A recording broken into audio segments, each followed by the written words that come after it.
tout le monde, j'espère que vous allez bien. On se retrouve aujourd'hui pour parler développement personnel. J'ai reçu pas mal de personnes et de messages de personnes qui m'expliquaient avoir pris conscience de leur trauma d'enfance, du passé quoi qu'il en soit, d'être tourné vers le développement personnel, mais de se heurter à différents blocages et de ne pas comprendre pourquoi, puisqu'ils ont conscience finalement de tout leur trauma.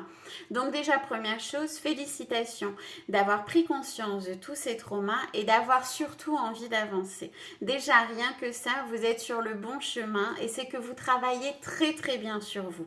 Maintenant, nous avons des étapes à franchir selon notre histoire de vie. Pour vous expliquer un petit peu tout ça, je vais vous expliquer la pyramide des différents psys et ensuite le développement personnel. Donc tout en haut de la pyramide, nous avons le psychiatre qui lui est un médecin, c'est-à-dire que vous allez le voir lorsque vous ressentez les symptômes d'une maladie psychique. Comme tous les médecins, il va vous recevoir en consultation, il va vous faire des examens, établir des diagnostics et il va vous prescrire une ordonnance de médicaments en lien avec vos symptômes et la maladie qui en découle. C'est un médecin, il soigne un symptôme. En dessous du psychiatre, nous avons le psychologue clinicien qui porte bien son nom. C'est un thérapeute formé à la psychologie clinique. Très souvent, il travaille de pair avec le psychiatre. Il va aider le patient à comprendre à travers son histoire de vie, toute son histoire de vie, pourquoi est-ce que ces névroses, pourquoi est-ce que ces maladies psychiques sont en train d'émerger dans sa vie et sont en train de lui gâcher sa vie. Au fur et à mesure où la personne va en prendre conscience, très certainement que son traitement médical va commencer à diminuer. En dessous du psychologue clinicien, nous avons le psychanalyste qui, lui, travaille essentiellement sur l'introspection. Il travaille même avec des personnes qui sont stabilisées au niveau émotionnel, qui sont stabilisées au niveau clinique. Et il va aller travailler à l'intérieur du patient, c'est l'introspection. C'est un gros travail intérieur et sur plusieurs générations afin de l'aider à prendre conscience de ses traumas, à les pardonner, à les penser, à les guérir.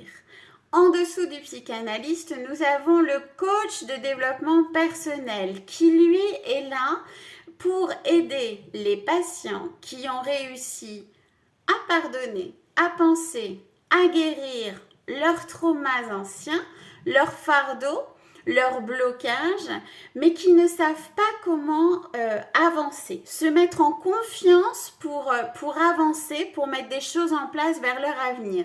Ça, c'est le rôle du coach de développement personnel. Le travail de tous les psys est le pourquoi, le psyché, alors que le travail du coach de développement personnel est le comment, finalement, avancer vers l'avenir. Mais nous avons également des thérapeutes intégratifs. Ces thérapeutes intégratifs, quels sont-ils? Ce sont des thérapeutes formés à la psychologie, à la psychanalyse, qui utilisent également des méthodes de développement personnel. Pour ma part, je suis psychanalyste, je travaille sur l'être réincarné, l'état d'être. Je travaille aussi au niveau énergétique puisque je suis chamane et je travaille donc l'état d'âme. Et puis ensuite, j'utilise tout un tas de méthodes pour pouvoir aider la personne à se dépasser et à se diriger vers l'épanouissement personnel. Qu'est-ce qui est le mieux? Eh bien, le mieux, c'est celui que vous choisissez. Nous n'avons pas tous la même vie, nous n'avons pas tous le même rythme. Peut-être que certains d'entre vous auront eu besoin de l'aide d'un psychiatre un temps, puis d'un psychologue clinicien. Et puis enfin, une fois qu'ils ont pris conscience de leur trauma, ils vont avoir besoin du psychanalyste pour pouvoir les penser, les guérir. Et puis le coach de développement personnel pour pouvoir finalement se détacher de tout ça, se mettre en confiance et avancer vers un avenir plus radieux. Et puis, il y en a d'autres qui vont de suite prendre un thérapeute introspectif parce qu'en fait, ils savent, c'est maintenant, ils ont envie de tout travailler, certes à leur rythme, ils veulent le faire avec une seule personne. Ça, j'ai envie de vous dire, non seulement ça dépend de votre parcours de vie et de vos pathologies, mais ça dépend aussi du feeling que vous avez avec votre thérapeute et ça dépend aussi de votre ouverture et il n'y a pas de mal à aller voir 4 personnes différentes ou de n'en voir qu'une en fait. Ça, c'est vous qui décidez.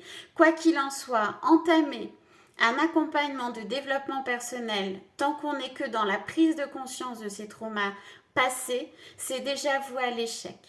On doit avoir pris conscience de ces traumas passés, on doit les avoir pardonnés afin de pouvoir les penser, de pouvoir les guérir pour gonfler notre estime de nous-mêmes et nous mettre en confiance, et là on arrive dans le développement personnel, pour se dépasser et se diriger vers l'épanouissement personnel.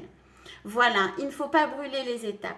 Et certaines personnes qui viennent me voir, notamment les personnes qui m'ont posé ces questions, sont des personnes qui sont dans la prise de conscience de ce qui a été leur mal-être, mais émotionnellement, ça ressurgit à certains moments. Donc, ce n'est toujours pas pardonné, donc ce n'est toujours pas pensé, donc ce n'est toujours pas guéri.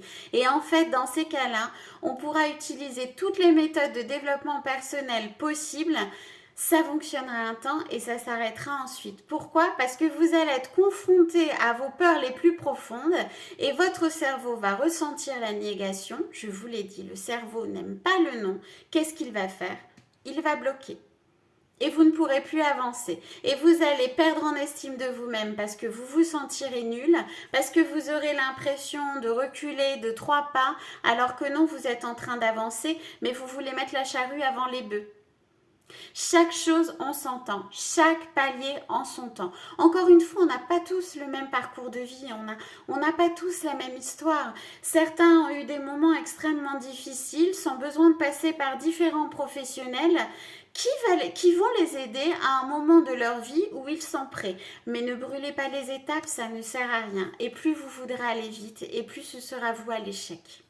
Donc voilà, d'abord, on travaille l'estime de soi, on comprend ses traumas, on en prend conscience, on les comprend, on les pardonne, on les pense, on les guérit. Et ensuite, on est en confiance en soi parce qu'on a l'amour de soi qui est là, l'estime de soi qui a gonflé. Dès qu'on est en confiance en soi, ça veut dire qu'on est prêt à se mettre en action. C'est là que le développement personnel arrive. Mais si ça bloque, ça veut dire que vous n'avez pas terminé votre travail au niveau psychologique. Et là, je vous conseille de le faire. Voilà, je vous fais de très très gros bisous et je vous dis à très vite. Gros bisous.